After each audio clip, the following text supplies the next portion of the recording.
Assalamualaikum warahmatullahi wabarakatuh. Saya Nela Syifa Kamil Antoni dengan NPM 251302457. Pada kesempatan kali ini saya akan mempresentasikan rangkuman 7 bab materi manajemen administrasi laboratorium pembelajaran biologi. Selamat menyaksikan. Pada bab 1 membahas pengantar administrasi laboratorium. Administrasi laboratorium dalam pembelajaran biologi merupakan aspek yang sangat penting untuk menunjang kelancaran proses praktikum dan penelitian. Laboratorium bukan sekedar tempat melakukan percobaan, tetapi juga menjadi sarana bagi mahasiswa untuk memahami konsep biologi secara lebih mendalam melalui pengalaman langsung. Oleh karena itu, pengelolaan laboratorium yang baik sangat diperlukan agar tujuan pembelajaran dapat tercapai secara optimal. Administrasi yang efektif mencakup berbagai hal seperti pengelolaan alat dan bahan, pemeliharaan peralatan, pengaturan jadwal praktikum, serta penerapan prosedur keselamatan kerja. Jika administrasi tidak dilakukan dengan baik, maka laboratorium dapat menjadi tidak efisien, kegiatan praktikum terganggu, bahkan dapat menimbulkan resiko keselamatan bagi pengguna laboratorium. Salah satu aspek penting dalam administrasi laboratorium adalah penerapan standar keselamatan kerja. Laboratorium biologi sering melibatkan penggunaan bahan kimia dan alat tertentu yang berpotensi berbahaya, sehingga diperlukan prosedur yang jelas dan terdokumentasi dengan baik. Pengolahan bahan kimia, mulai dari penyimpanan hingga penggunaannya, harus dilakukan sesuai dengan standar yang telah ditetapkan untuk mencegah terjadinya kecelakaan. Selain itu, pemeliharaan alat secara rutin juga sangat penting untuk memastikan bahwa semua peralatan dalam kondisi baik dan siap digunakan.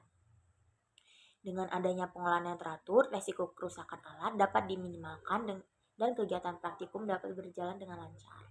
Di era modern, penggunaan teknologi informasi juga menjadi bagian penting dalam administrasi laboratorium. Sistem berbasis teknologi dapat membantu dalam pencatatan inventaris alat dan bahan, penggunaan jadwal, serta pemantauan kondisi peralatan.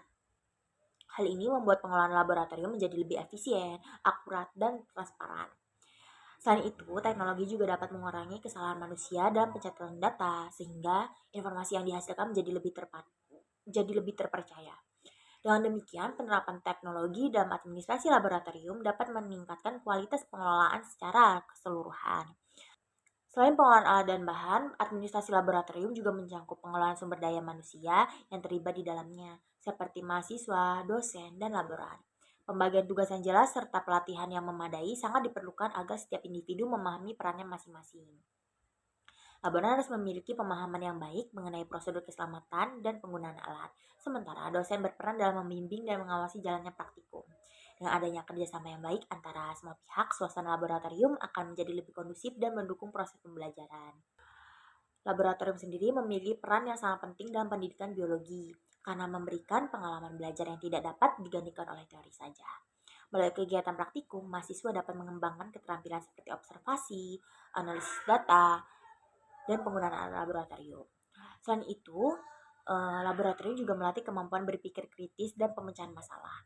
Karena mahasiswa dihadapkan pada berbagai situasi yang membutuhkan analisis dan pengambilan keputusan. Pengalaman ini sangat penting sebagai bekal dalam dunia kerja maupun penelitian di bidang biologi. Laboratorium juga menjadi tempat untuk melakukan penelitian yang dapat menghasilkan penemuan baru di bidang ilmu pengetahuan. Mahasiswa tidak hanya belajar mengikuti prosedur, tetapi juga belajar memahami proses ilmiah secara keseluruhan, mulai dari merumuskan masalah hingga menarik kesimpulan. Selain itu, kegiatan di laboratorium juga melatih kemampuan kerjasama dan komunikasi, karena banyak eksperimen dilakukan secara berkelompok. Hal ini membantu mahasiswa dalam mengembangkan keterampilan sosial yang sangat dibutuhkan di dunia profesional. Pada bab 2 membahas mengenai teori dasar administrasi laboratorium yang menjadi landasan penting dalam pengelolaan laboratorium, khususnya dalam pembelajaran biologi. Administrasi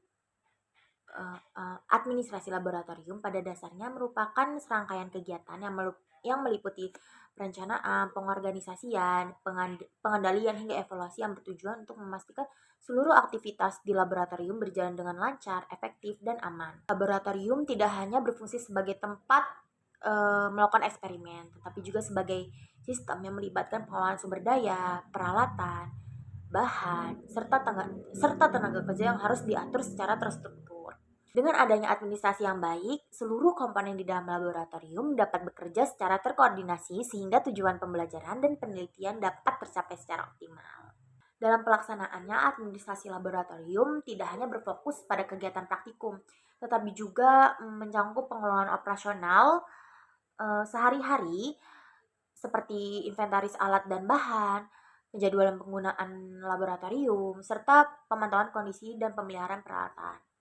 Hal ini sangat penting karena laboratorium seringkali memiliki keterbatasan fasilitas, sehingga diperlukan pengelolaan yang efisien agar semua sumber daya dapat dimanfaatkan secara maksimal. Selain itu, administrasi juga mencakup pengelolaan anggaran yang berkaitan dengan pengadaan alat dan bahan, sehingga penggunaan dana dapat dilakukan secara tepat dan tidak menimbulkan pemborosan. Dengan perencanaan yang matang, laboratorium dapat tetap beroperasi secara berkelanjutan meskipun memiliki keterbatasan sumber daya. Salah satu aspek utama dalam administrasi laboratorium adalah pengelolaan sumber daya yang meliputi alat, bahan, dan tenaga kerja. Pengelolaan alat yang baik seperti perawatan rutin dan kalibrasi sangat penting untuk menjaga keakuratan hasil eksperimen dan memperpanjang penggunaan alat. Sementara itu, bahan kimia dan reagen harus dikelola dengan hati-hati agar tidak terbuang sia-sia atau digunakan secara berlebihan. Pengadaan alat dan bahan ini juga harus direncanakan berdasarkan kebutuhan praktikum agar tidak terjadi kekurangan atau kelebihan yang dapat mengganggu kegiatan laboratorium. Dan itu tenaga kerja seperti dosen, laboran, dan mahasiswa juga harus memiliki peran yang jelas. Dosen bertugas membimbing dan mengawasi, laboran memastikan kesiapan alat dan bahan, sedangkan mahasiswa melaksanakan praktikum sesuai prosedur. Pembagian tugas yang jelas akan menciptakan kerjasama yang efektif di laboratorium. Selain sumber daya, pengelolaan waktu juga menjadi faktor penting dalam administrasi laboratorium. Banyaknya kegiatan di laboratorium seperti praktikum, penelitian, serta pemeliharaan alat menuntut adanya penjadwalan yang terorganisir dengan baik.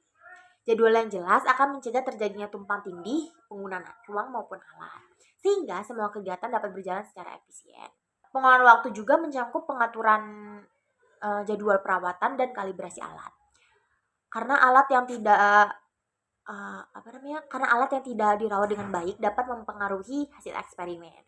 Oleh karena itu, penggunaan sistem atau teknologi untuk mengatur jadwal dapat membantu meningkatkan efektivitas pengelolaan laboratorium. Selain itu, pengelolaan kegiatan di laboratorium juga merupakan bagian penting dalam administrasi. Kegiatan yang dimaksud itu meliputi praktik mahasiswa, penelitian dosen, serta aktivitas pemeliharaan alat. Semua kegiatan tersebut harus direncanakan dan dicatat dengan baik agar tidak saling mengganggu. Dokumentasi hasil eksperimen juga menjadi bagian penting karena berfungsi sebagai bahan evaluasi dan referensi di masa depan. Dengan adanya pencatatan yang rapi, setiap aktivitas di laboratorium dapat ditelusuri dengan mudah, sehingga memudahkan dalam pengambilan keputusan maupun perbaikan di kemudian hari. Dalam pengelolaan kegiatan, aspek keselamatan kerja juga harus menjadi prioritas utama. Laboratorium biologi sering melibatkan bahan kimia berbahaya dan alat yang memerlukan keterampilan khusus, sehingga setiap aktivitas harus mengikuti prosedur keselamatan yang telah ditetapkan. Semua pengguna laboratorium perlu memahami dan menerapkan aturan keselamatan, termasuk penggunaan alat pelindung diri. Dengan demikian, risiko kecelakaan dapat diminimalkan dan kegiatan praktikum dapat berlangsung dengan aman. Nah, di bab 3 membahas tentang inventarisasi sarana dan prasarana laboratorium yang menjadi bagian penting dalam mendukung pengelolaan laboratorium yang efektif, tertib, dan aman. Inventarisasi tidak hanya sekedar mencatat alat dan bahan, tetapi juga mencakup proses pengelolaan data, pemantauan kondisi, serta pembaruan informasi secara berkala. Inventarisasi yang baik, seluruh sumber daya di laboratorium dapat dimanfaatkan secara optimal dan mendukung kegiatan praktikum maupun penelitian. Bagian awal dibahas mengenai pencatatan dan pengadaan alat serta bahan. Pencatatan inventaris dapat dilakukan secara manual maupun menggunakan sistem berbasis komputer. Sistem manual biasanya digunakan pada laboratorium dengan skala kecil, namun memiliki keterbatasan seperti rawan kesalahan dan membutuhkan waktu lebih lama. Oleh karena itu, penggunaan sistem berbasis komputer lebih dianjurkan karena mampu mencatat data secara otomatis, terintegrasi, dan dapat diperbarui secara real time. Melalui sistem ini, pengelolaan laboratorium dapat dengan mudah memantau kondisi alat, frekuensi penggunaan, serta menentukan kapan alat perlu diperbaiki atau diganti. Selain pencatatan, sistem pengkodaan juga memiliki peran penting dalam inventarisasi. Setiap alat dan bahan diberi kode unik, baik dalam bentuk alfanumerik maupun menggunakan teknologi seperti barcode. Pengkodaan ini memudahkan proses identifikasi, pelacakan, serta pengelolaan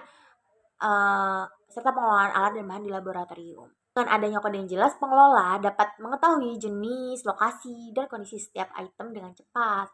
Hal ini itu sangat penting, terutama dalam pengelolaan bahan kimia, yang memerlukan perhatian khusus terkait penyimpanan, keamanan, dan masa kadaluarsa. Selain itu juga, sistem pengodaan juga itu membantu dalam perencanaan anggaran, karena itu memudahkan identifikasi alat yang sering digunakan maupun yang perlu diganti. Selanjutnya, membahas tentang pendataan kondisi ruang dan fasilitas laboratorium. Pendataan ini biasanya dilakukan melalui inspeksi rutin untuk memastikan semua fasilitas seperti meja, kursi, ventilasi, pencahayaan, dan kebersihan ruang berada dalam kondisi baik dan layak digunakan. Pemeriksaan ini penting untuk menjaga kenyamanan dan keselamatan pengguna laboratorium. Dengan pendataan yang teratur, kerusakan kecil dapat segera terdeteksi dan ditangani sebelum berkembang menjadi masalah yang lebih besar. Selain itu juga, kondisi ruang yang bersih dan tertata juga sangat mendukung efektivitas kegiatan praktikum. Hasil dari pendataan tersebut kemudian disusun dalam laporan kondisi peralatan yang dilakukan secara berkala. Laporan ini berisi informasi lengkap mengenai kondisi alat, jumlah stok, lokasi penyimpanan, serta riwayat pemeliharaan. Laporan juga mencakup rekomendasi terkait perbaikan atau penggantian alat yang sudah tidak layak digunakan. Dengan adanya laporan ini, pengelola laboratorium dapat mengambil keputusan yang lebih tepat terkait pengelolaan alat dan bahan. Selain itu, laporan juga berfungsi sebagai dasar dalam perencanaan anggaran dan pengadaan alat baru agar sesuai dengan kebutuhan. Lalu membahas tentang pemantauan dan pembaruan inventaris yang harus dilakukan secara rutin. Pemantauan bertujuan untuk memastikan bahwa semua alat dan bahan berada dalam kondisi baik dan siap digunakan. Pengecekan dapat dilakukan secara berkala, baik mingguan, bulanan maupun tahunan, tergantung kebutuhan laboratorium. Dalam proses ini, setiap perubahan kondisi alat atau bahan harus segera dicatat agar data inventaris tetap akurat. Pembaruan data yang tepat waktu sangat penting untuk mendukung pengambilan keputusan yang cepat dan tepat. Selain itu, pemantauan juga mencakup bahan kimia yang harus dikelola dengan hati-hati, terutama terkait jumlah stok, masa kadaluarsa, dan cara penyimpanan. Pengelolaan yang baik akan mengurangi risiko kecelakaan dan menjaga keselamatan di laboratorium. Tidak hanya alat dan bahan, fasilitas seperti meja, kursi, dan ruang laboratorium juga perlu dipantau secara rutin untuk memastikan kenyamanan dan keamanan pengguna. Di bab 4 membahas tentang proses pengadaan dan inventarisasi alat serta bahan yang merupakan bagian penting dalam pengelolaan laboratorium maupun organisasi secara umum. Proses ini dimulai dari perencanaan, analisis kebutuhan, pembelian hingga pengelolaan inventaris secara menyeluruh. Semua tahapan ini saling berkaitan dan bertujuan untuk memastikan bahwa alat dan bahan tersedia tepat waktu, sesuai kebutuhan, serta digunakan secara efisien. Pada bagian pertama dijelaskan bahwa perencanaan pengadaan alat dan bahan merupakan tahapan awal yang sangat penting. Perencanaan ini bertujuan untuk menentukan jenis, jumlah, dan spesifikasi alat serta bahan yang dibutuhkan. Dalam proses ini, organisasi perlu melakukan analisis berdasarkan data penggunaan sebelumnya, kondisi stok saat ini, serta kebutuhan di masa depan. Dengan perencanaan yang baik, organisasi dapat menghindari kekurangan maupun kelebihan persediaan yang dapat mengganggu kegiatan operasional. Selain itu, pemilihan pemasok juga menjadi faktor penting karena pemasok yang tepat itu akan menjamin kualitas barang serta ketepatan waktu pengiriman. Jika spesifikasi tidak jelas, maka risiko kesalahan pengadaan akan meningkat, seperti barang tidak sesuai atau kualitasnya yang rendah. Oleh karena itu, penyusunan spesifikasi harus melibatkan berbagai pihak, seperti bagian teknis dan pengelola laboratorium agar hasilnya lebih akurat. Selain itu, pemanfaatan teknologi seperti sistem ERP juga dapat membantu meningkatkan efisiensi dalam proses perencanaan dan pemesanan karena memungkinkan pemantauan data itu secara real time. Selanjutnya, pada bagian analisis kebutuhan alat dan bahan dijelaskan bahwa proses ini dilakukan dengan memanfaatkan data historis dan metode peramalan. Analisis ini bertujuan untuk memperkirakan kebutuhan di masa depan agar pengadaan dapat dilakukan secara tepat. Beberapa metode yang digunakan antara lain moving average dan exponential smoothing yang membantu memprediksi jumlah kebutuhan berdasarkan pola penggunaan sebelumnya. Dengan peramalan yang akurat, organisasi dapat menghindari pemborosan akibat kelebihan stok serta mencegah gangguan operasional akibat kekurangan bahan. Namun, dalam praktiknya, peramalan juga harus mempertimbangkan faktor eksternal seperti perubahan pasar atau kebijakan, sehingga diperlukan fleksibilitas dalam pengambilan keputusan. Lalu, bagian berikutnya itu membahas proses pembelian dan penerimaan alat serta bahan. Proses pembelian tidak hanya berfokus pada harga, tetapi juga mempertimbangkan kualitas barang dan keandalan pemasok. Setelah barang dibeli, tahap penerimaan menjadi sangat penting untuk memastikan kesesuaian antara pesanan dan barang yang diterima. Pemeriksaan dilakukan baik secara fisik maupun administratif, seperti mencocokkan jumlah, kondisi, dan dokumen pembelian. Jika ditemukan ketidaksesuaian, maka harus segera dilakukan tindakan seperti pengembalian atau perbaikan. Selain itu, pencatatan barang yang diterima harus dilakukan secara akurat agar data inventaris tetap terjaga dan dapat digunakan sebagai dasar pengelolaan stok. Pada bagian terakhir itu dijelaskan tentang pengelolaan inventaris bahan dan alat. Pengelolaan ini mencakup penyimpanan, distribusi, serta pengendalian persediaan. Penyimpanan harus dilakukan dengan memperhatikan jenis barang, terutama untuk bahan yang sensitif seperti bahan kimia yang memerlukan kondisi tertentu. Distribusi barang juga harus dilakukan secara tepat waktu dan sesuai kebutuhan agar tidak mengganggu kegiatan operasional. Untuk meningkatkan efisiensi, penggunaan teknologi seperti barcode atau sistem ERP sangat dianjurkan karena memudahkan pelacakan dan pengelolaan barang. Selain itu, pengendalian persediaan menjadi kunci dalam menjaga keseimbangan stok. Tadi seperti sistem FIFO, just in time, serta pemantauan stok secara berkala dapat digunakan untuk menghindari penumpukan barang atau kekurangan persediaan. Audit dan evaluasi juga perlu dilakukan secara rutin untuk memastikan bahwa seluruh proses berjalan sesuai prosedur dan tidak terjadi penyimpangan. Dengan adanya pengelolaan yang baik, organisasi dapat meminimalkan pemborosan, meningkatkan efisiensi, serta menjaga kelancaran operasional. Bab 5 membahas tentang manajemen pemeliharaan dan perawatan alat serta bahan di laboratorium yang sangat penting untuk menjaga keakuratan hasil, keselamatan kerja, dan keberlangsungan operasional laboratorium. Pemeliharaan tidak hanya berkaitan dengan menjaga alat tetap berfungsi, tetapi juga memastikan bahwa data yang dihasilkan valid dan dapat dipercaya. Pada bagian pertama dijelaskan mengenai pentingnya jadwal kalibrasi dan pengecekan alat. Kalibrasi merupakan proses untuk memastikan bahwa alat ukur memberikan hasil yang sesuai dengan standar yang telah ditetapkan. Hal ini sangat penting karena alat yang tidak terkalibrasi dapat menghasilkan data yang tidak akurat dan berdampak pada kesalahan dalam eksperimen maupun pengambilan keputusan. Selain itu, kalibrasi juga menjadi salah satu syarat penting dalam memenuhi standar akreditasi laboratorium seperti ISO atau IEC 17025. Oleh karena itu, setiap laboratorium harus memiliki jadwal kalibrasi yang jelas dengan mempertimbangkan frekuensi penggunaan alat, tingkat sensitivitas, serta rekomendasi dari pabrik. Selain kalibrasi, pengecekan rutin juga perlu dilakukan untuk memastikan kondisi alat tetap baik. Faktor lingkungan seperti suhu, kelembapan, dan getaran juga dapat mempengaruhi kinerja alat. Sehingga kondisi ruang laboratorium harus dijaga tetap stabil. Manfaat teknologi seperti perangkat lunak manajemen kalibrasi dapat membantu dalam mengatur jadwal, mencatat hasil kalibrasi, serta memberikan pengingat secara otomatis. Meskipun demikian, dalam pelaksanaannya masih terdapat kendala seperti keterbatasan waktu, biaya, dan sumber daya. Sehingga diperlukan prioritas dalam menentukan alat yang harus dikalibrasi terlebih dahulu. Selain kalibrasi, terdapat juga verifikasi sebagai alat alternatif sederhana untuk memastikan alat masih berfungsi dalam batas toleransi. Pada bagian kedua dibahas tentang pemeliharaan dan perbaikan alat laboratorium. Pemeliharaan dibagi menjadi beberapa jenis, yaitu pemeliharaan preventif, korektif, dan prediktif.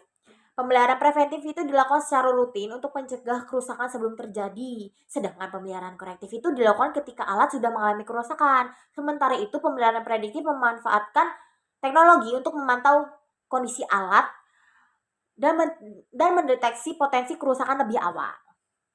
Pemeliharaan yang baik harus disesuaikan dengan jenis dan tingkat penggunaan alat. Alat yang sensitif memerlukan perawatan lebih intensif, seperti pembersihan rutin, kalibrasi, dan penyimpanan pada kondisi yang sesuai. Dokumentasi juga menjadi bagian penting dalam pemeliharaan, karena semua kegiatan perawatan harus dicatat untuk keperluan evaluasi dan audit. Jika terjadi kerusakan, proses perbaikan harus dilakukan oleh tenaga yang kompeten. Dan setelah perbaikan perlu dilakukan evaluasi ulang untuk memastikan alat kembali berfungsi dengan baik. Selain itu, perlu adanya perencanaan jangka panjang untuk menentukan apakah alat lebih baik diperbaiki atau diganti dengan mempertimbangkan efisiensi biaya dan umur alat. Yang terakhir membahas tentang pengelolaan pemesanan alat dan bahan yang sudah tidak terpakai, terutama yang bersifat berbahaya. Proses ini harus dilakukan sesuai dengan prosedur yang ketat agar tidak menimbulkan dampak negatif terhadap lingkungan dan kesehatan. Bahan kimia berbahaya harus dipisahkan berdasarkan jenisnya dan dimusnahkan menggunakan metode yang sesuai, insenerasi atau teknologi ramah lingkungan lainnya. Selain itu, alat yang sudah tidak digunakan juga perlu dikelola dengan baik, misalnya melalui daur ulang untuk mengurangi limbah. Laboratorium juga harus memiliki kebijakan yang jelas terkait pemusnahan alat dan bahan, serta melibatkan semua pihak dalam pelaksanaannya. Dokumentasi dan audit secara berkala sangat diperlukan untuk memastikan bahwa proses pemusnahan telah dilakukan sesuai dengan standar yang berlaku. Selain itu, laboratorium juga memiliki peran penting dalam mendukung keberlanjutan lingkungan dengan menerapkan prinsip ramah lingkungan dalam pengelolaan limbah. Nah, bab 6 membahas tentang administrasi aktivitas laboratorium yang mencakup pengelolaan jadwal, penggunaan ruang, peminjaman alat, hingga pencatatan penggunaan bahan dan peralatan. Semua aspek ini saling berkaitan untuk memastikan kegiatan praktikum berjalan dengan tertib, efisien, dan aman. Pengelolaan jadwal praktikum dan penggunaan ruang menjadi hal utama, terutama ketika ruang laboratorium terbatas. Oleh karena itu, ruang harus dimanfaatkan secara optimal, misalnya dengan sistem penggunaan secara bergantian antar praktikum yang memiliki kebutuhan alat serupa. Selain itu, penggunaan teknologi seperti sistem manajemen laboratorium sangat membantu dalam mengatur jadwal secara real time. Menghindari benturan jadwal serta memaksimalkan pemanfaatan ruang yang tersedia. Pengaturan durasi praktikum yang fleksibel juga diperlukan agar waktu dan ruang dapat digunakan secara efisien tanpa mengurangi kualitas pembelajaran. Selain ruang, pengelolaan alat juga menjadi bagian penting melalui sistem peminjaman dan pengembalian.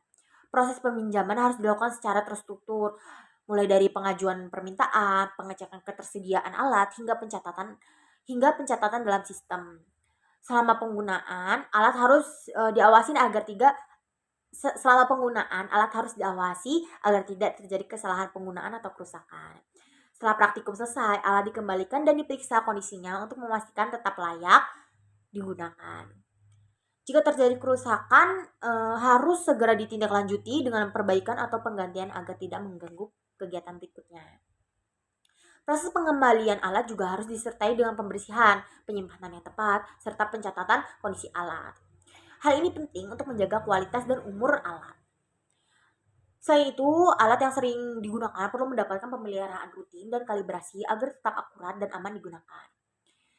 Semua aktivitas ini harus terdokumentasi dengan baik untuk menjaga transparansi dan memudahkan evaluasi. Nah, pada bab ini juga menekankan pentingnya penggunaan logbook sebagai sistem pencatatan penggunaan bahan dan alat. Logbook berfungsi untuk mencatat informasi seperti jenis bahan, jumlah yang digunakan, waktu pemakaian, serta kondisi alat sebelum dan sesudah digunakan. Pencatatan ini harus dilakukan secara langsung setelah penggunaan agar data tetap akurat. Selain itu, logbook juga digunakan untuk mencatat kejadian penting seperti kerusakan alat atau insiden di laboratorium, sehingga dapat menjadi bahan evaluasi dan pencegahan di masa depan.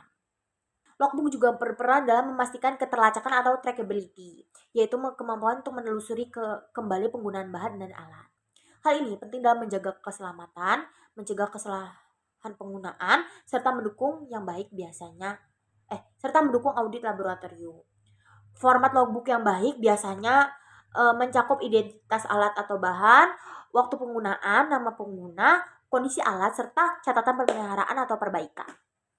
Secara keseluruhan, bab 6 ini menegaskan bahwa administrasi laboratorium yang baik melibatkan pengelolaan ruang, jadwal, alat, dan bahan secara terintegrasi. Dengan dukungan sistem yang teratur dan pemanfaatan teknologi serta pencatatan yang diselipi melalui logbook, laboratorium dapat beroperasi secara lebih efisien, aman, dan mendukung proses pembelajaran secara optimal.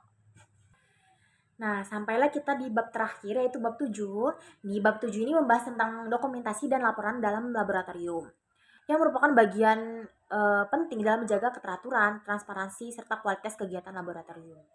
Dokumentasi berfungsi sebagai catatan permanen dari setiap aktivitas, keputusan, dan proses yang terjadi. Sedangkan laporan merupakan hasil analisis yang memberikan gambaran menyeluruh mengenai kegiatan yang telah dilakukan. Keduanya ini berperan besar dalam proses evaluasi, pengawasan, serta perencanaan kegiatan laboratorium ke depan.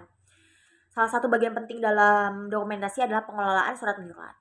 Dalam konteks laboratorium, surat menyurat merupakan sarana komunikasi resmi yang digunakan untuk menyampaikan informasi, instruksi, laporan, maupun pengajuan kebutuhan alat dan bahan. Surat menyurat tidak hanya berfungsi sebagai media komunikasi formal, tetapi juga sebagai bukti tertulis yang dapat digunakan untuk pertanggungjawaban dan audit. Dengan adanya surat yang terdokumentasi dengan baik, resiko miskomunikasi dapat diminimalkan dan setiap aktivitas laboratorium menjadi lebih terkontrol. Surat menyurat juga berperan dalam meningkatkan efisiensi operasional laboratorium. Melalui komunikasi tertulis yang jelas, proses administrasi seperti pengadaan alat, pelaporan hasil eksperimen, hingga pengelolaan anggaran dapat berjalan lebih cepat dan tepat. Selain itu, surat menyurat juga membantu menjaga akuntabilitas karena setiap keputusan dan tindakan tercatat secara resmi. Hal ini sangat penting dalam menjaga integritas hasil penelitian serta keselamatan kerja di laboratorium. Praktiknya terdapat berbagai jenis surat yang digunakan di laboratorium, seperti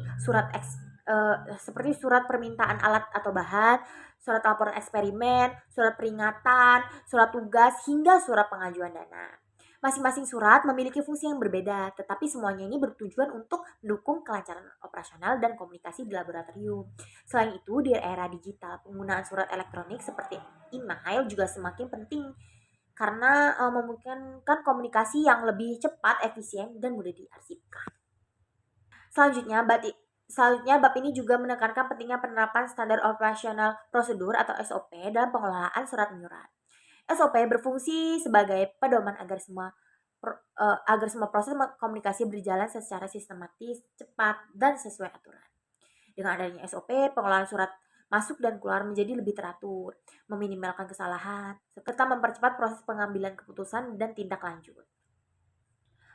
Selain itu, SOP juga membantu laboratorium dalam memenuhi standar regulasi dan akreditasi karena seluruh proses terdokumentasi dengan baik. Pengarsipan surat juga menjadi bagian penting dalam sistem administrasi laboratorium. Setiap surat yang masuk maupun keluar harus dicatat, disimpan, dan diorganisir dengan rapi agar mudah ditemukan kembali saat dibutuhkan. Pengarsipan ini tidak hanya berguna untuk keperluan administrasi sehari-hari, tetapi juga sangat penting dalam proses audit dan evaluasi kinerja laboratorium. Selain surat menyurat, bab ini juga membahas sistem pengarsipan data, baik dalam bentuk fisik maupun elektronik. Pengarsipan fisik masih digunakan untuk dokumen yang memerlukan keaslian, seperti dokumen bertanda tangan resmi. Namun, pengarsipan elektronik semakin banyak digunakan karena lebih efisien dan mudah diakses. Sistem digital memungkinkan penyimpanan data dalam jumlah besar. Sistem digital memungkinkan penyimpanan data dalam jumlah besar, mempercepat proses berbagai informasi, serta mendukung kerja kolaboratif dalam penelitian. Meskipun demikian, pengarsipan elektronik juga memiliki tantangan, terutama terkait keamanan data.